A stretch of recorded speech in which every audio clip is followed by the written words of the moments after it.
Professor Richard Grayson was no ordinary lecturer at the prestigious Columbia University. A celebrated scholar of philosophy and a staunch atheist, he had built his reputation on challenging religious beliefs, especially Christianity. Every semester, he took it upon himself to educate his students on what he called the myth of Jesus. His opening lecture was always the same. Standing at the front of the large auditorium, he would smirk and scan the fresh batch of students before making his bold statement. Jesus Christ never existed. Religion is a crutch for the weak-minded. And if anyone in this class dares to challenge me, be prepared to back it up with cold, hard facts. A hush fell over the classroom.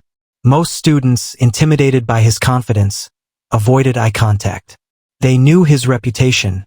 Grayson could dismantle any religious argument with his sharp wit and knowledge of history. No one wanted to be the target of his mockery. But this semester, something was different. Sitting in the middle row, a young man watched the professor intently. He was tall, well-dressed, and carried himself with an air of quiet confidence. His name? Barron Trump. Despite being the son of President Donald Trump, Barron had chosen to attend Columbia without special treatment. He wanted to be judged on his own merits. He wasn't one to seek attention, but today he knew he couldn't stay silent. As Professor Grayson continued his rant about how Jesus was a fabrication of history, Barron calmly raised his hand. "Sir, with all due respect, I disagree." The room turned silent. All eyes darted toward him. No one had ever dared to contradict Professor Grayson on the first day of class. The professor's smirk widened, his eyes gleaming with amusement. "Oh? And who might you be?" Barron Trump." A murmur spread through the classroom. Some students whispered in surprise. Others waited eagerly to see what would unfold. Grayson chuckled. "Ah, a Trump. This should be interesting. All right, Barron, tell me, what proof do you have that Jesus Christ existed? Better yet, prove to me that he was anything more than just another historical figure." Barron took a deep breath. He knew he wasn't just defending his faith, he was defending the truth. "First, let's establish something. Are you saying that Jesus never existed? Or just that he wasn't divine?" Grayson folded his arms. "I'm saying he never existed in any meaningful way. The Jesus story was cobbled together from various myths. Christianity is nothing more than borrowed legends." Barron nodded. "Interesting. So, you're ignoring the overwhelming historical evidence from non-Christian sources like Tacitus, Josephus, and Pliny the Younger, men who documented Jesus' existence without any religious bias." Grayson's smirk faltered for a brief second. Barron continued, "And as for the claim that Christianity borrowed from myths, that theory has been debunked multiple times. The so-called dying and rising gods you refer to, like Horus and Mithras, don't actually resemble Jesus at all. Those comparisons were exaggerated by 19th century skeptics with little historical credibility." The professor's expression darkened.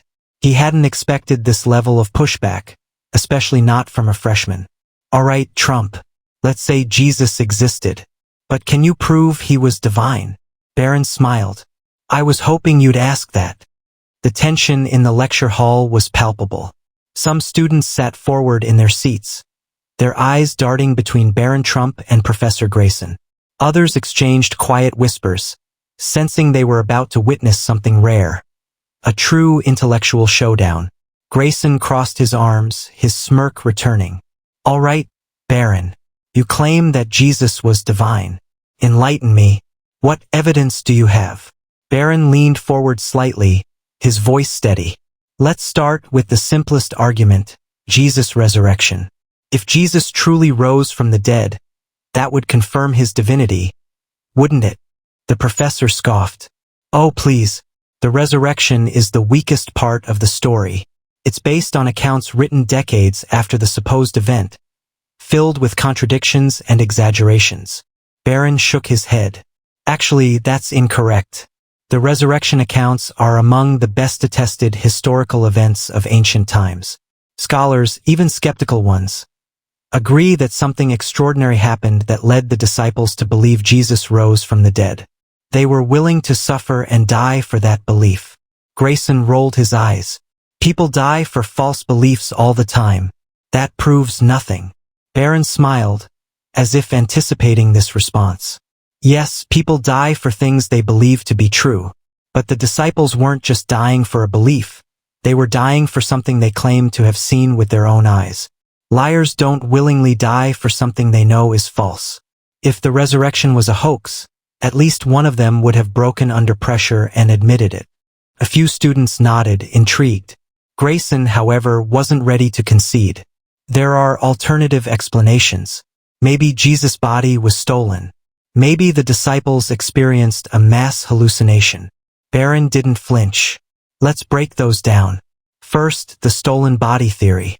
The tomb was guarded by Roman soldiers under penalty of death if they failed their duty.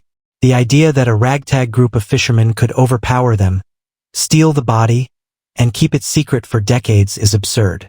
Grayson's jaw tightened. As for hallucinations, Barron continued, hallucinations are individual experiences. Groups don't have identical hallucinations at the same time, let alone over 500 people, as recorded in 1 Corinthians 15. That defies both psychology and medical science. The professor's smirk had vanished. He opened his mouth, but before he could speak, Barron pressed on. You see, Professor, the resurrection isn't just a religious claim. It's the best historical explanation for the facts at hand. The empty tomb, the sudden belief of the disciples, and the explosion of Christianity despite intense persecution. Silence. A few students glanced at each other, sensing something remarkable was happening. Others watched Grayson, waiting for his comeback. But for the first time, the renowned professor seemed hesitant. Finally, he huffed. This is all just theological nonsense. None of this proves Jesus is God. Barron nodded, unfazed. I see what's happening here. This isn't about evidence anymore. It's about personal bias. Gasps rippled through the room. No one had ever spoken to Professor Grayson like that. Grayson's face reddened. Excuse me? Barron met his gaze, unwavering. You came into this debate with a conclusion already set in stone. No amount of evidence would convince you because you don't want it to be true. This isn't about logic. It's about pride. The professor clenched his fists. Barron took a breath. But you asked for proof of Jesus' divinity. I've given you the historical case.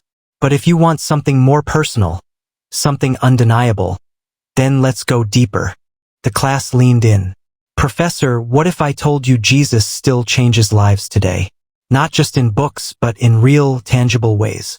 Would you be willing to test that for yourself? The room was so silent that even the hum of the overhead projector seemed loud. Students sat on the edges of their seats, staring at Barron Trump and Professor Grayson, waiting for the next move in this unexpected clash. Grayson narrowed his eyes. Are you suggesting I test Jesus? What does that even mean? Barron didn't blink. I mean exactly that. You dismiss faith as wishful thinking, but what if it's not? What if Jesus isn't just a historical figure but a living reality? Would you have the courage to put your disbelief to the test? The professor laughed dryly, shaking his head. This is absurd. How exactly do you propose I test a dead man? Barron's voice was calm but firm. Pray. Gasps rippled through the classroom. Some students exchanged glances, while others stifled laughter. They couldn't believe what they were hearing. Asking a militant atheist like Professor Grayson to pray was like asking a cat to bark. Grayson's lips curled into a sneer. You want me to talk to someone I don't believe in? That's ridiculous. Barron leaned back. Afraid of what might happen?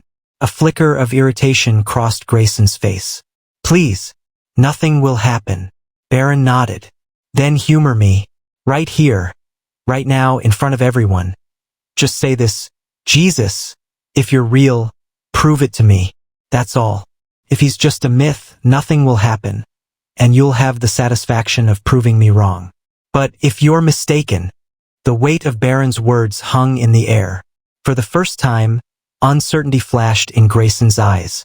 It was one thing to dismiss religion in theory, to tear apart theological arguments and mock believers. But this was different. This was personal. He folded his arms. Fine. The The students leaned forward, their breath caught in their throats. Grayson cleared his throat, forcing a smirk. Jesus, if you're real, prove it to me. Silence. A few students chuckled under their breath. Others shook their heads, whispering that this was a waste of time. Grayson smirked and raised his hands. See? Nothing. Just as I exp. Then he froze. The color drained from his face. His hands trembled ever so slightly. His smirk disappeared, replaced by something no one had ever seen before, shock. His breathing became uneven. He gripped the edge of the desk as if the ground beneath him had shifted. Barron watched him carefully. What's wrong, Professor? Grayson blinked rapidly, shaking his head. His mouth opened, then closed, as if he wanted to speak but couldn't find the words. The classroom waited in stunned silence. Finally, the professor muttered, This is nonsense. I don't know what just happened, but it's nothing. Barron smiled knowingly. You felt something, didn't you?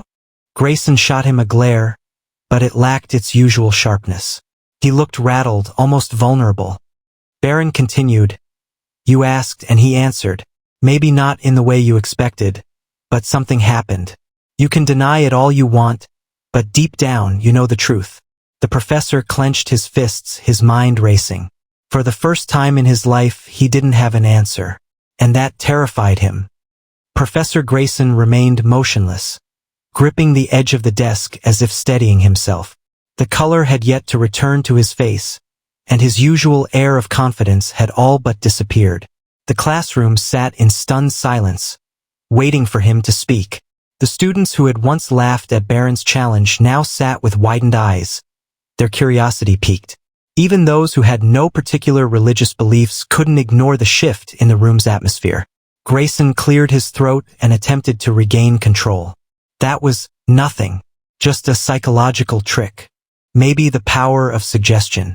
You all got caught up in the moment. Barron leaned forward slightly. His voice was steady, but there was something deeper in it, something almost gentle. Professor, you've spent your entire career trying to disprove God, but for the first time you don't sound so sure. Grayson scoffed, but there was no real conviction behind it. Don't be ridiculous. Barron tilted his head. Then why do you look afraid? The professor opened his mouth to respond but hesitated. He quickly shook his head. I am not afraid. Aren't you? Barron's words hung in the air, cutting through the professor's carefully constructed walls. Grayson glanced around the room, his students still watching him, their expressions unreadable.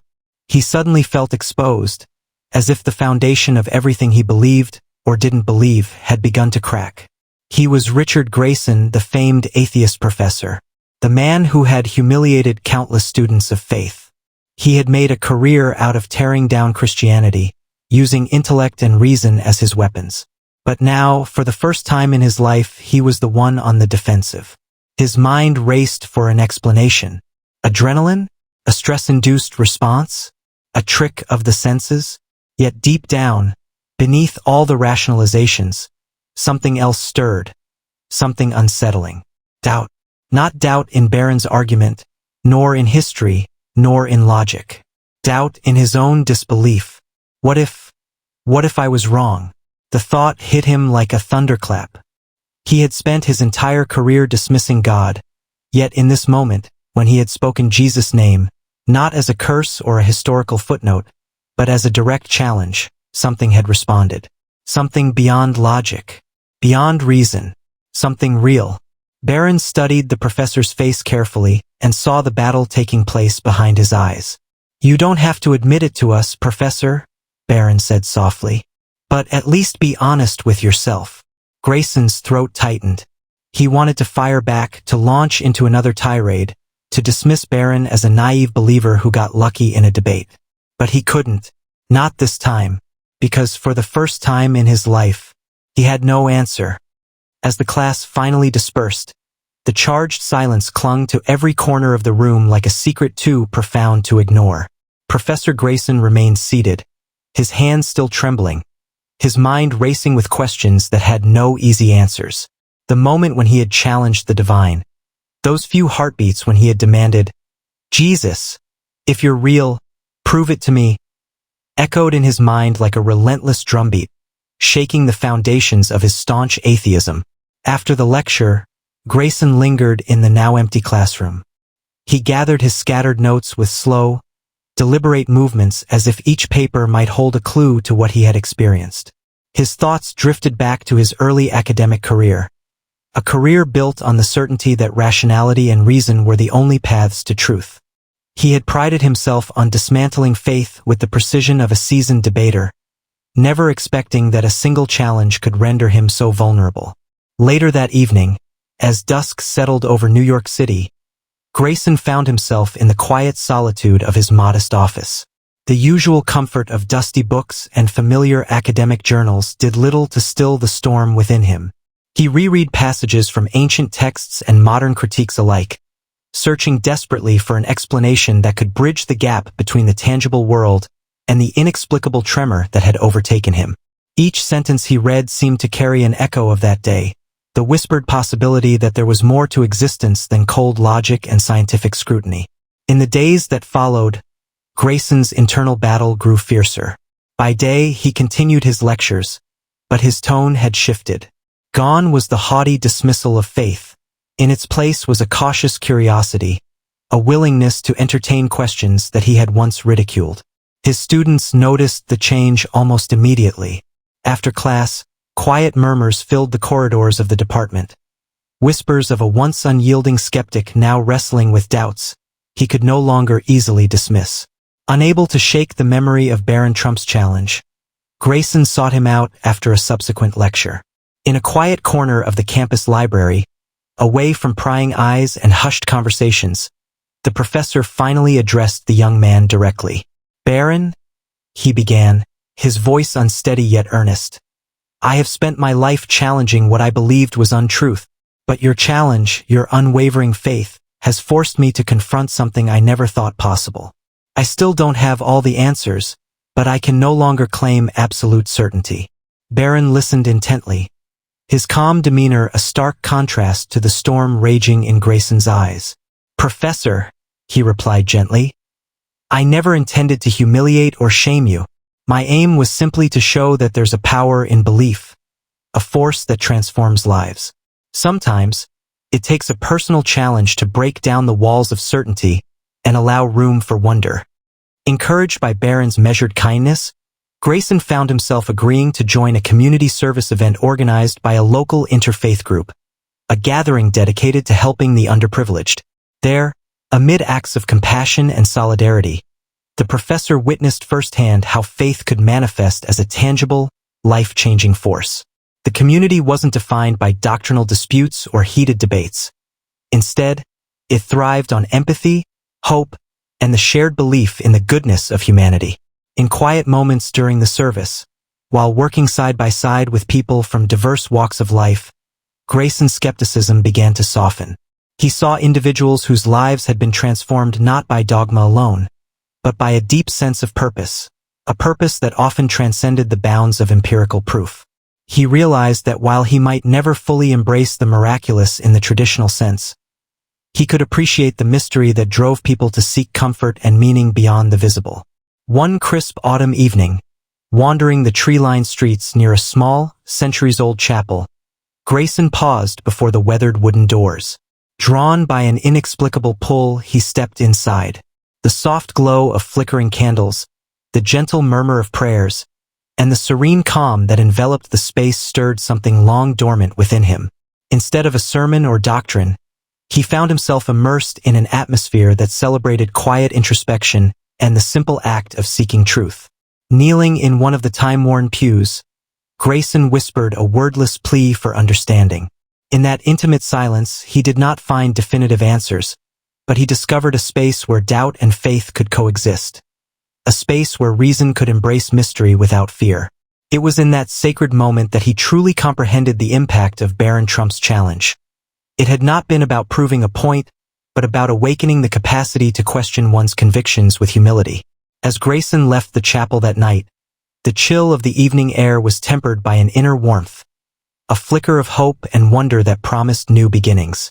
The experience had left him forever altered. The once unyielding professor now walked a path where intellect and introspection met the transformative power of faith, a journey that would redefine his understanding of truth. In that final, resonant moment, the challenge that had once left him speechless became the catalyst for a profound personal revolution, a reminder that even the most steadfast convictions can be reshaped by the enduring mystery of the human spirit.